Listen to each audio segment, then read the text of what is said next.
Hello, welcome to Lecture 7 on Module 7, which actually marks the final module of the course. And in this course, since we've actually completed our textbook, we're looking at 3 chapters in Life in a Medieval Baronry by Stearns. This is that book that was written and compiled from records by a historian from the University of Minnesota that's now in the public domain. We haven't read it since near the beginning of our class when we got an introduction to what life was like on a medieval feudal estate with the signor and the signor, who is the lord of the estate, descriptions of his house, the banquets that he held, the hunting expeditions, the very architecture of the castle in which he lived, the history of that feudal estate dating back to the time when it was a fortress set up during the time of the Vikings. So move forward now in time a little bit to the late medieval period, to that period of recovery after the Black Death, when as much as a quarter to a third of the population of Europe had been killed directly or indirectly by the Black Death or the bubonic plague that swept through Europe in the 13th century. By the 14th century, it's a time of recovery. I want to specifically zero in just on my remarks for Module 7 on Chapter 16. And we see here in Chapter 16 a description of the group called the Peasants.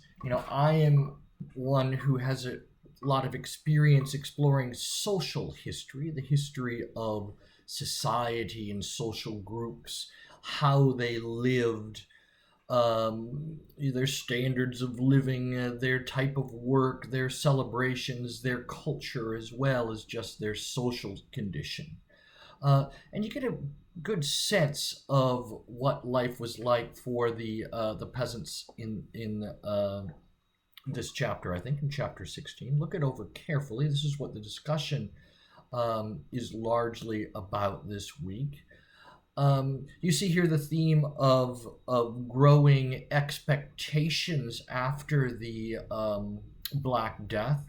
It would have been people like the figure who's rather unfortunately known as Lame George, is a free peasant, but he has his own land. This was a kind of peasant, a type of peasant probably, that would have become more and more common in the late medieval era as you saw the recovery from the Black Death, and as peasants like George were able to get access to land. So keep that in mind. He's much better off than an agricultural laborer like Allard, who you're also asked to discuss. So peasants were above all controlled by the signor, even if they were free. And here I want to point out the importance of this term villain. The question of class, social orders as they were called, is really important. Even though I want to point out that we talked about, especially in the last module, how these towns and even cities often operated communally, or they're even known as communes in some parts of Europe. Don't confuse yourself. I made this point in the last module by thinking this means they were like sort of more modern day communists that seek to erase class divisions. This simply meant that they worked in community, and the communes were often associated with towns which had a charter, or those cities that were republics, and they had a sense of community. But class structure, as is noted in chapter 16, was a question of divinely being ordered. So to question one's rank in society was seen as a most serious of offense and a sin. And this word villeins, it's Vileins, is related to our word villains today, but it has a different meaning. It meant a peasant who is in between a free peasant and a slave. A free peasant has no lord or master.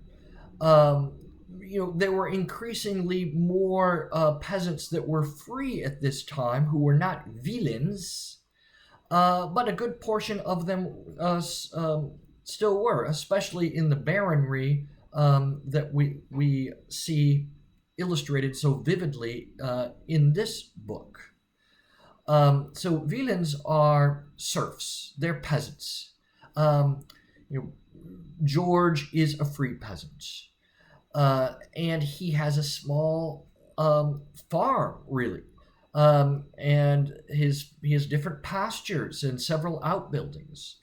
Peasants still lived on the cusp, you might say, of existence, meaning they lived from harvest to harvest, and their population growth was largely defined or determined by food supply. So if there are famines, and famines could occur during this time, peasants would suffer.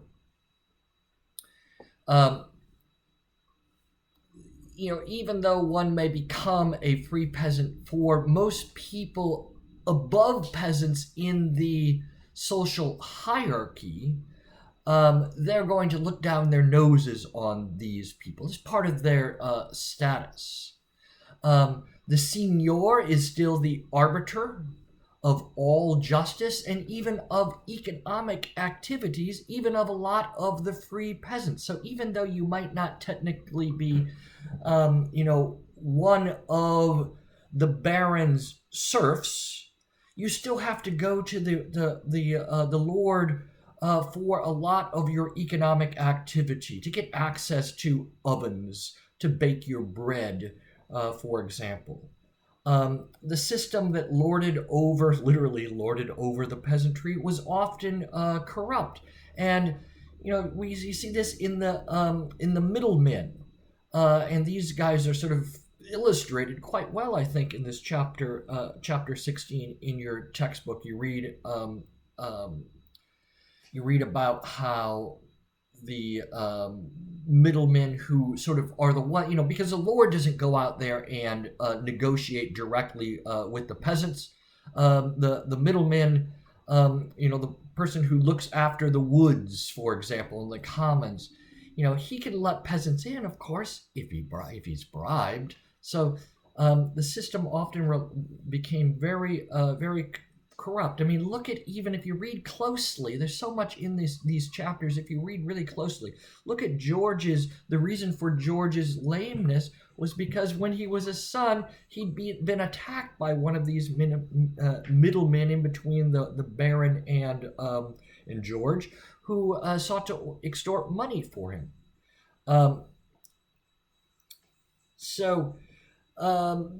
Also I ask you to read in this module the sections on description of town life and the fair.